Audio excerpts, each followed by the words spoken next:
Hello there, I am Bismuth Hertz, and today I'm going to be talking about why I left PSL. So in this video, I'm going to explain my disagreements with PSL, both on a set of particular issues and as well as their general strategy. I'm a small creator. If you like this video, please share it around. I'm going to start with why I joined PSL, and there's definitely a few positive aspects to PSL, and I don't want you to think that everyone in PSL is a bad person. I just want to explain why I left and what I disagree with. So when I first joined PSL, I was mostly kind of a unionist. So I was interested in organizing a union in my workplace, and the organization I went to was the IWW, which I didn't really agree with the IWW. I read the One Big Union pamphlet. I understood radical unionism, but I didn't really agree with them. For a while, I was in both IWW and PSL.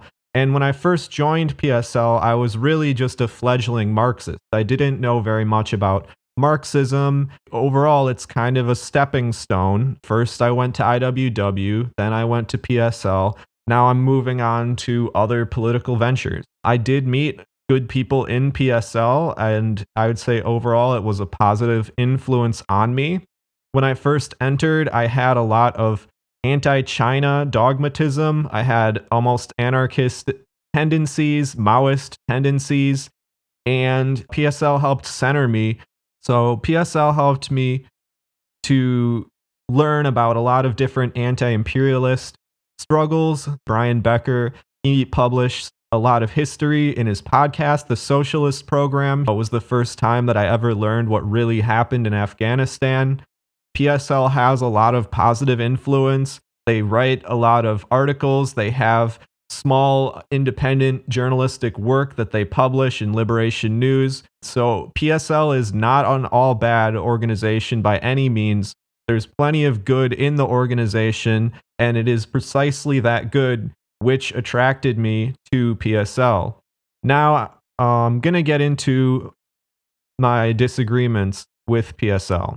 My main disagreement is that while PSL opposes liberalism in name, it actually seems to agree with liberals actually to a more extreme extent. So conservatives are lumped in with fascists and white supremacists. Say the conservatives are the Nazis, while having much more measured critique of the liberals. And we tailed a lot of mainstream liberal issues. For example, we supported vaccine mandates, which Pfizer and Moderna pushing vaccines on the public with insufficient testing. And when the truckers rallied against these vaccines, we labeled them fascist. We believed the liberal lie that the trucker protest was a fascist protest. And same thing with January 6th.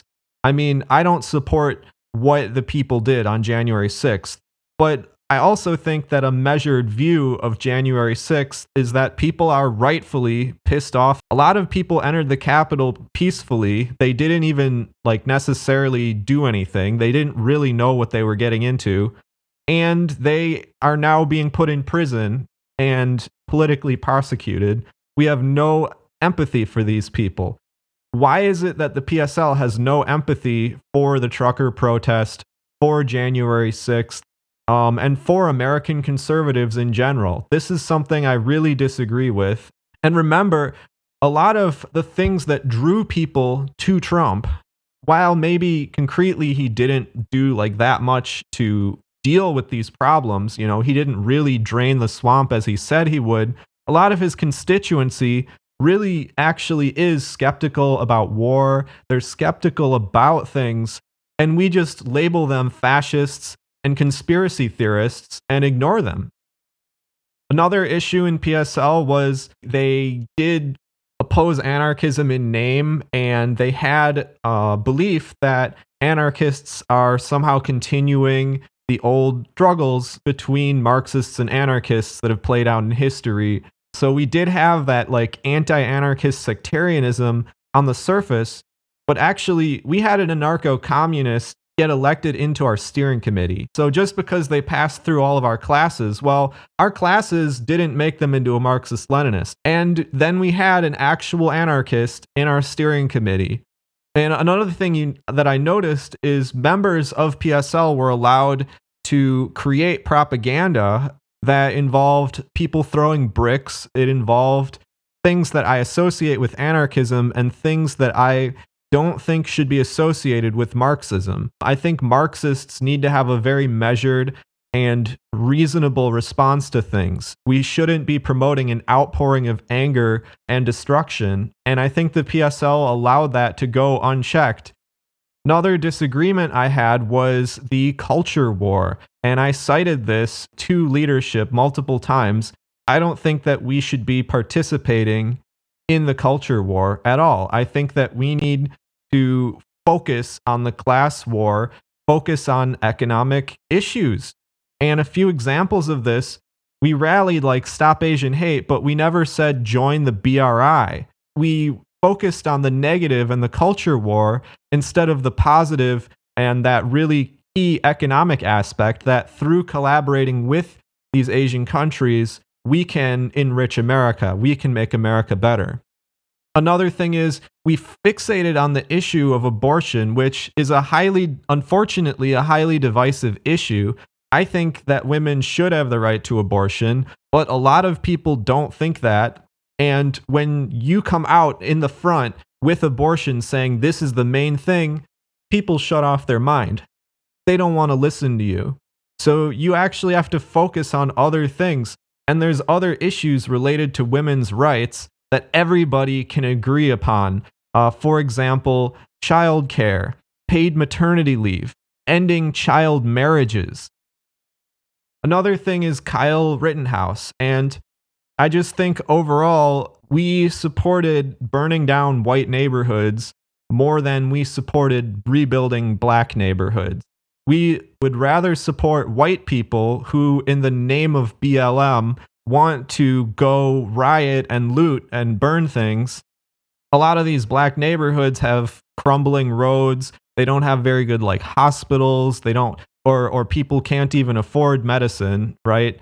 And there's a lot of problems there. We were just either ignoring or we didn't acknowledge them because we were focused on listening to the black liberals in the city who were promoting the BLM line rather than focusing on the core of the neighborhoods and communities and what they really need.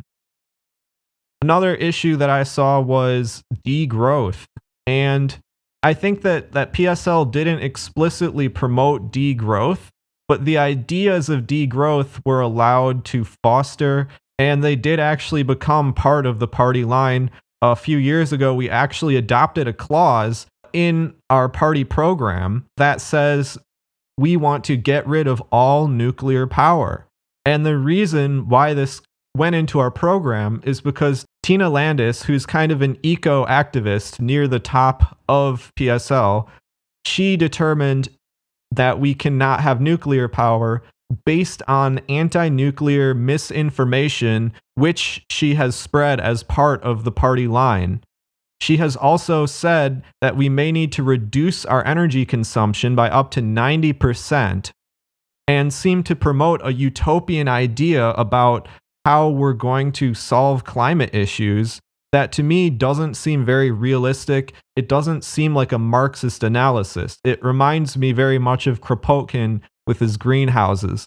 And it's completely unrealistic to replace our power grid right now with solar, wind, and other alternative energies. And we do talk to some extent about infrastructure and industry, but it seems like it's not at the head of things. And this is a really important issue to Americans. Americans want America to be economically strong and rich. We don't want to be poor. We want to be strong and rich. And it seemed like the PSL was kind of silent about these things. And two other issues I just wanted to touch on briefly. It seemed like our branch allowed for people to declare themselves police and prison abolitionists, which to me is an idealist concept. I mean, maybe we want the eventual abolition of police and prisons, But that's not the world that we live in. And I don't know how those ideas were allowed to persist. And another thing that we seem to support, which may not have even been directly in the party line, was decolonization. We didn't really specify what is meant by decolonization, but it seemed like we supported this stuff, and it's focusing on villainizing and demonizing white people rather than saying, look, we have enough for everybody. We have enough land and resources for everybody. We just need a fair distribution, and we need to create an equal system. So ultimately, it wasn't just disagreements that led to me leaving PSL. I got very burned out and I had spiritual problems develop over time in PSL. One cause of my disillusionment with PSL was this sort of lack of seriousness. Among the membership, it didn't seem like they wanted to have a serious perspective. There was open discussion of drugs and sex, even before meetings. I had to tell people not to talk about these things, and I even got in trouble for telling people not to talk about these things because it made them upset, even though they should never have been saying this stuff in the first place. I think that PSL often felt like our branch was just a social club, and we didn't want to focus on real difficult issues and disagreements and hashing out things that really matter. There was kind of a sense of slog or stagnancy, this lack of like freshness and energy. You know, we appreciated each other, but we didn't like pump each other up. There wasn't like this energy that really makes you want to continue. It was more just like this very gentle sort of da da da da da da da. I don't roll that way. I don't roll that way. I need energy. I need pumping up. I need to feel good. And I attribute all this to a lack of seriousness and a lack of desire to actually study Marxism, which, by the way, was written into our Constitution. You have to study Marxism, but people didn't seem to actually do it. They didn't seem to care, or they would study things like Gramsci and Frankfurt School, and they would say, oh, I'm studying Marxism, but then they would refuse to study like Lenin, Stalin, and these like very essential Marxist thinkers. And there was a lot of like guilt politics and negativity, a lot of like self-hating white people who felt guilty about being white and wanted some kind of absolution from the original sin of the colonization of America. They didn't want to actually make things better. They just wanted to feel better about themselves. Or they felt angry because they have a shitty job or because they don't like the way that injustices are playing out. And they want to express that anger by going to a protest and yelling and maybe having this sort of like anarchistic, emotionally expressive politics rather than directing their feelings towards more productive ends through these difficult studies and debates. There were also very long, frequent, and repetitive meetings. It wasn't that bad, but there was probably 2 to 4 hours of meetings a month. And oftentimes it didn't really feel like they were going anywhere. I didn't feel like my time was respected. There was a feeling of like my humanity being suppressed. They were trying to turn me into like a PSL NPC where I just support whatever the party believes. I'm not like thinking for myself. I was the social media chair for a while. And initially, I had a lot of creative energy. I wanted to create memes. I wanted to maybe use humor. I wanted to try all these different platforms. But ultimately, I got bogged down in the tasks, reposting these graphics churned out by National, which didn't even get that much attention. The next issue I want to talk about is Movementism. Movementism is sort of like this machine that churns in a circular way. And the cycle goes kind of like this. You have a campaign or issue that you care about, so you go to protest about it. After the protest, you say, good job, you raised awareness, maybe change 1 or 2 elements of what we did, go back and find another issue to support. Another thing about Movementism is that it made our goal kind of like growth was a goal in itself. I'm going to quote a PSL leader. Her name is Patricia Gorky. And she said, the job of a revolutionary is to make revolution. To do that, socialists need to make more revolutionaries. that just means making people that participate in the movementist thing. They think the PSL things and they do the protests, they do the PSL thing. We had a lot of promises made, kind of like a carrot on a stick that you're chasing all the time. And we took a lot of credit for Occupy and BLM. These were called like pre-revolutionary movements that were proof that we are going to have a revolution eventually, that we're building up to something better. We were told we're going to be superheroes for the working class. We're going to be the one true revolutionary vanguard that's going to lead all of the workers to victory, and nobody else can do it. But at the end of the day, that doesn't really reflect the reality of what we were doing. We were stuck in the protest cage, and we had campaigns coming from the top, from national. We do what these campaigns say, and then we move on to the next thing without really asking if we got closer to our goals. We would have 5, 10, or 20 people go out to a protest, to a small audience of people, and we acted like this was fighting for revolutionary change. We got a pat on the back, and we never asked the big questions. And ultimately, the working class was still very alien to the PSL. And I think that the party's line wasn't designed to appeal to everyday people and workers. I think it was designed to appeal to leftists and liberals who are dissatisfied with the movement and want to be part of something that's more extreme and more leftist.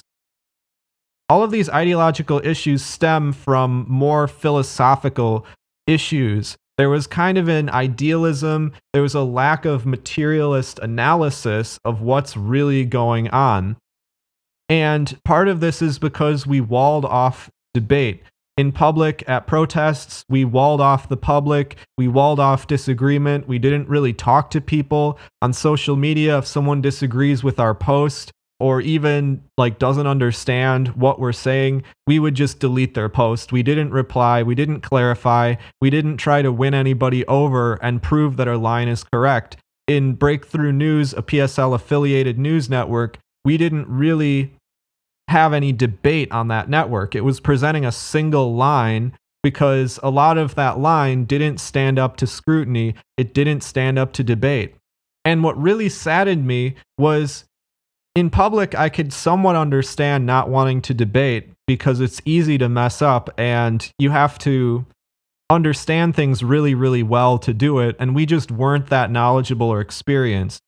But also in private, it seemed like there was a lack of debate in private too. When I disagreed with people, they just wanted me to shut up. They didn't want to actually engage with what I was saying and put any doubt on the party line. When I went into the internal channels to talk about things I disagreed with, leadership would come in and sometimes they would argue in good faith, but a lot of times they argued in bad faith. I was accused of misogyny and toxic masculinity just because I'm a man that's disagreeing with the party line.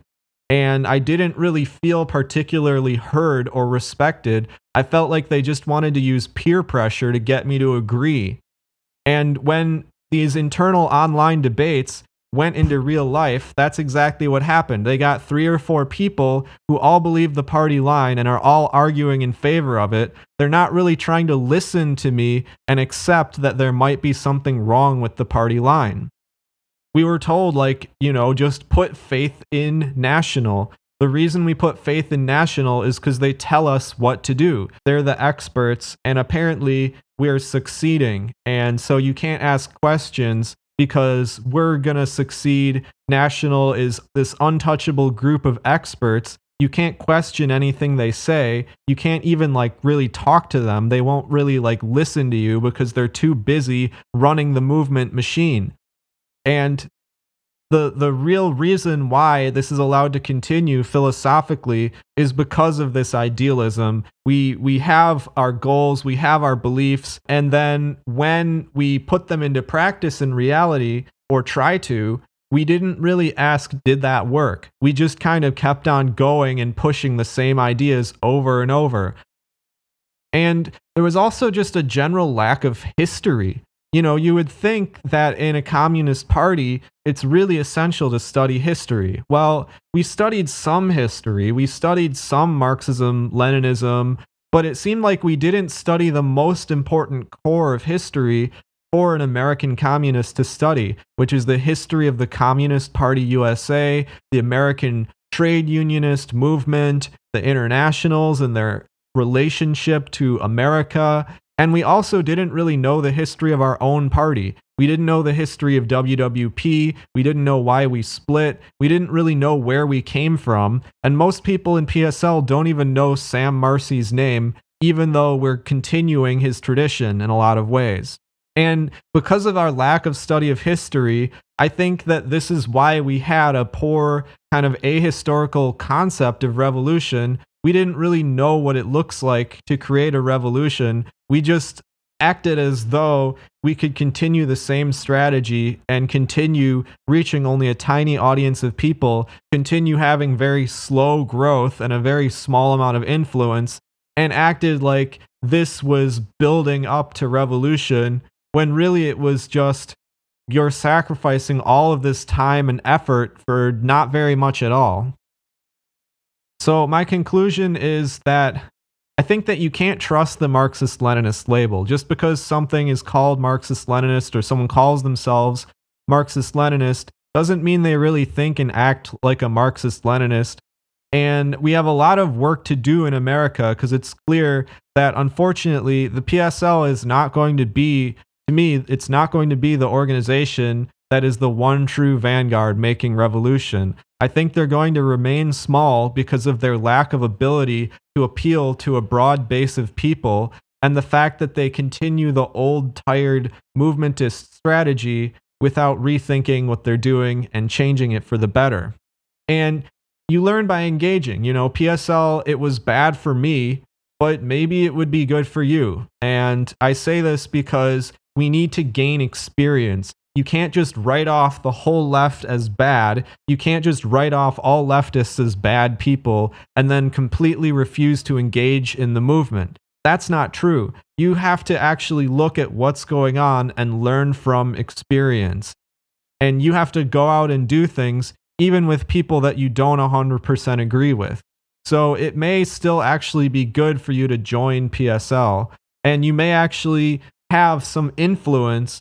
Even as a candidate member, you may actually have some positive influence on the members of PSL. Just because someone wants to join PSL doesn't mean they're a bad person, and there's a lot of healthy skepticism in PSL about what's going on. So, and for more history about PSL, I recommend reading The Masses Are the Water, Understanding the Failure of Late Marycism, which is an article written by Caleb Maupin, and it kind of goes over the history of PSL, what it really is, and why they are not succeeding. So yeah, that's my video, and if you agree with me, you know that we have a lot of work to do in America. We need to get out there. We need to stop writing off the whole movement as bad, but we also need to understand there are serious problems with PSL, and there's reasons why it's not growing and succeeding at a fast rate right now. And if you like this video, please like and comment and subscribe. Give me this attention in order to grow and succeed so that I can keep on making this content. And I'll see you later. Bye.